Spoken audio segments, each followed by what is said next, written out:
The next speaker is Oliver Brown. Ollie is an associate with the Energy, Environment and Resources program at Chatham House.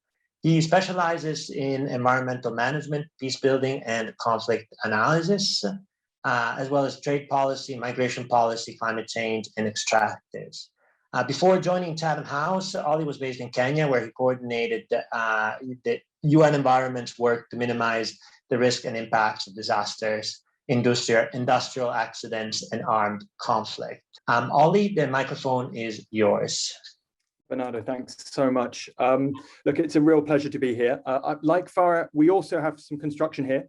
The road in front of us is being resurfaced and somebody's decided to start a chainsaw next to us. So hopefully it won't be too much noise, but apologies if there is. Look, Farah has given a brilliant overview of some of the links and the pathways between climate change and conflict. What I wanted to do was to try and be a little bit controversial, stir things up a little bit and talk about three things.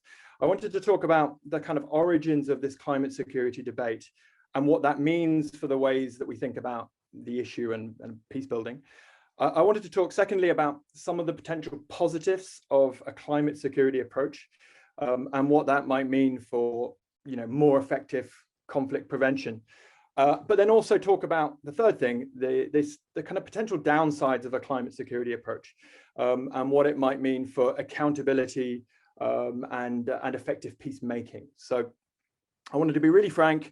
We're just a small group of however many hundreds of people here and have a really informal discussion around it. So just in terms of this first point around the origins, I mean, I've been working in this area for best part of 2 decades now.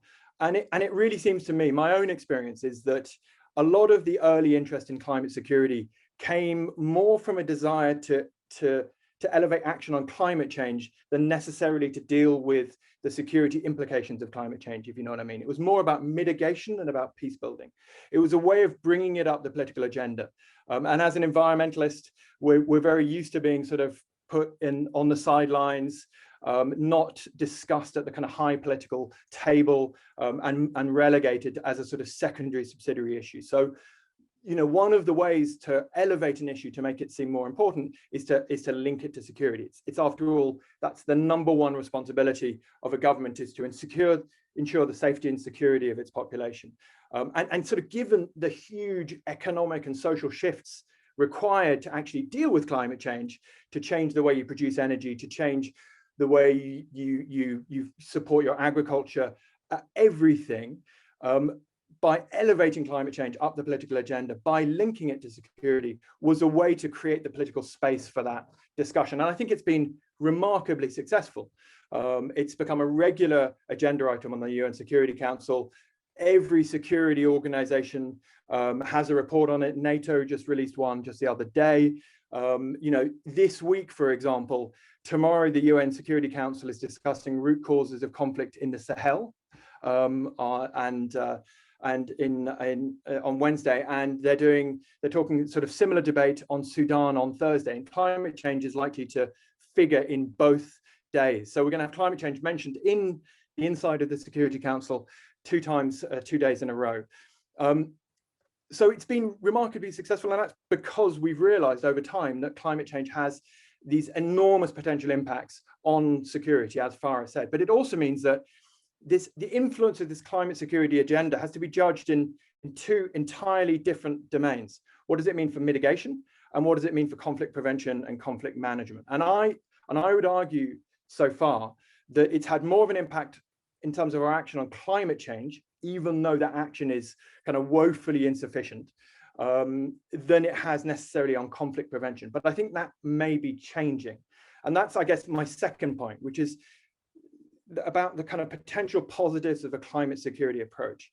And I think sort of over the last 5 years, I've seen there's been much more focus on what this actually means for conflict prevention and management, the sort of on the ground work that Farah was talking about in Mali.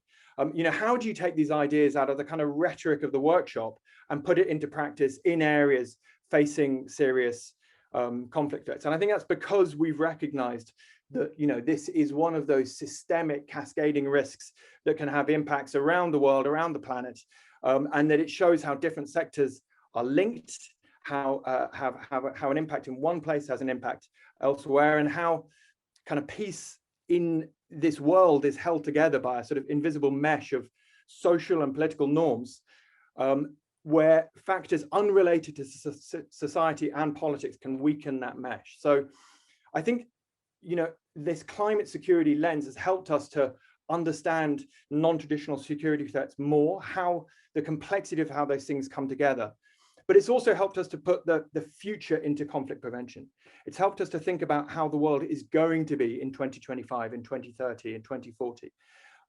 And it sort of, I think it helps us as peace building practitioners recognize that climate change is one of a number of big megatrends that are kind of reshaping the world, and reshaping the likelihood of conflict, or population growth, the growth of digital technologies, rural to urban migration, you know, automation. All of these things are completely changing the world and the likelihood and the way that conflict plays out. So I think historically, we as peace builders, we've had a tendency to sort of fight the last war, or to try and bring peace to the last war.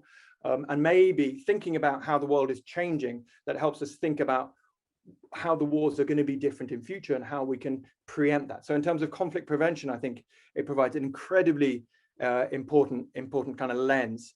It helps us see where the ball is going to be rather than where the ball was. But that leads me into my third and final point, which is the potential downsides of a climate security approach. And that is, does it take the human factor out of conflicts?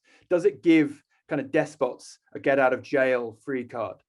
I mean, we can see all around that there's leaders who are using climate change, climate security as an excuse, as a reason to shift the focus from issues that they're responsible for, human rights abuses, corruption, marginalization of political communities, incompetent governance, whatever it may be, onto issues that they aren't responsible for, global climate change. And so there's a risk in this, that by focusing on sort of some of these big mega trends, that we downplay the role that individual decisions and bad actors play in creating conflict. And so that, I think that's a really important thing to think about. And then just a final point on that is that again, we need to think about how this plays into kind of the strategic decisions of countries. If there is this approach where we are painting a picture of the eternal decline of critical resources in a sort of one-way downward trajectory, there's a risk that we encourage kind of win-lose politics, kind of preemptive strikes to grab key resources, create facts on the ground. So I think we need to be careful as well about how climate security plays a role in terms of conflict, you know, peacemaking and conflict resolution, and make sure that we don't forget that humans are the ones who create conflict, but it's created in the context of some of these big things, of which climate change is a major factor. So with that, let me turn back to you. Thank you.